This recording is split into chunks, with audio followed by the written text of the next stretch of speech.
Hi, my name is Alexis Conley, and I will be discussing the trans-theoretical model and how it can be enhanced by motivational interviewing.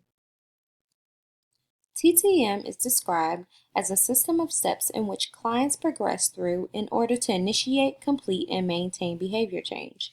It is composed of 5 steps labeled pre-contemplation, contemplation, preparation, action, and maintenance.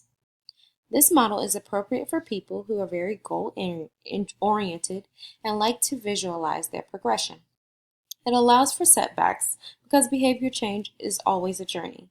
Even if people relapse and go back through the phases, they are encouraged to restart wherever they are and move up through the steps again. This model allows clients to understand and decide what stage they want to be in for each particular behavior change they are seeking. The trans-theoretical model is characterized by having 5 stages of change.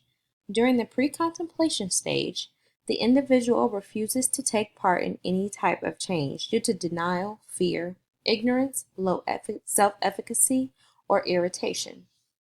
Clients in the pre-contemplation stage need to have an increased number of pros compared to clients in any other stage because they have no desire to change. Contemplation occurs when people understand their health consequences, but they are stuck on whether they want to make behavior changes now, 6 months from now, when they don't have any barriers such as budget, inconvenience, or taste, or when symptom severity increases. An individual in the preparation stage is getting ready to enter the action stage, or they're getting ready to actually do something. For example, they have inquired about different fitness centers and healthy food options in their area. Once people begin the action stage, the goal is to continue to enforce these changes in their lives. The maintenance stage begins after about 6 months into the action stage. The individual is finally working towards their goals and has the self-efficacy to continue on their path. Throughout this process, the counselor should always focus on the client's thoughts and suggest smart goals and guidelines created by the client. Providers that use the TTM must be trained and experienced on how to become self-aware, culturally aware, and empathetic. They must refrain from judgment or negative thinking if a client does have a relapse. Once the client succeeds at one task, they may feel they have the ability to do more or achieve more after that accomplishment.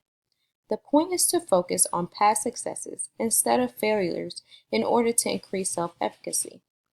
The counselor needs to be able to make self-efficacy judgments for their client during the process. Self-efficacy is the self-confidence or the confidence to perform a specific behavior. The emotional status will always affect the self-efficacy of a person.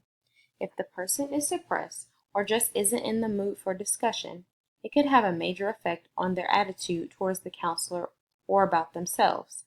Self-efficacy is an important driving force in TTM. Clients with higher self-efficacy are more likely to have confidence in their ability to make a behavior change and therefore will move through the steps more quickly. As clients progress through the stages, their self-efficacy increases, making the process of making and maintaining behavior change easier. Motivational interviewing is a practice in which health professionals and their clients have conversations with the sole purpose of allowing the client to manifest and understand their own fears, strengths, doubts, dreams, desires, and goals. MI is best suited for helping people deal with their ambivalence. It may not be suited for individuals that are already suited for change.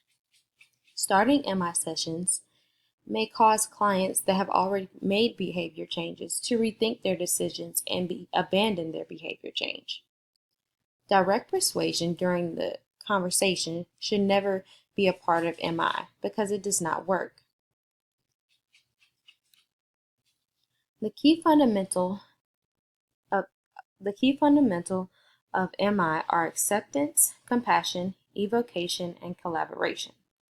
The provider should listen to the client's issues and take in everything they are saying about their life struggles without a rebuttal, prejudice, or any judgments that could be sensed from the provider's demeanor. Always speak to the client with respect. Compassion is the ability and drive to encourage the well-being of another. When using this fundamental in motivational interviewing, the clinician must show genuine care for the client, their circumstances, and their goals. Evocation is the process of evoking motivation and encouraging change talk in order to put the client in a better mindset where they are more likely to make change. Counselors can identify change talk based on the language and phrases that the client may use. The initial phase in the evoking change talk is listening for words such as want, desire, and hope. Phrases such as, I want to look better in clothes, or I want to be able to join my job's kickball team would be considered reasons for desiring change. Clients may also have a strong feeling and state that they need to change without any desire or ability to make the behavior change a reality at that point in time or another. Collaboration is the partnership between the professional and the client. The provider is always helping the client through improving their personal motivation and allowing them to make their own choices based on their own best interests. The basic objectives of motivational interviewing are to strengthen the client's personal motivation and avoid arguments and confrontation. The provider has to be able to detach from the outcomes of the client. They have to respect the fact that the client will make the decisions they want to make, and hopefully it is the best decision for their life.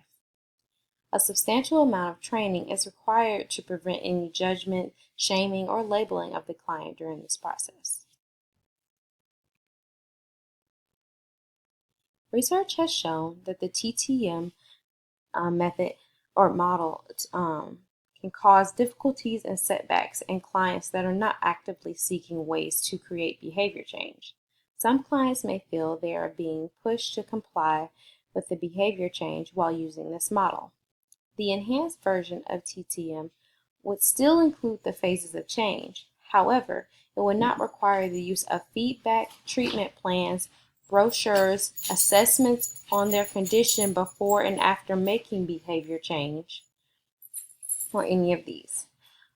MI would enhance personal motivation instead of trying to understand or facilitate behavior change.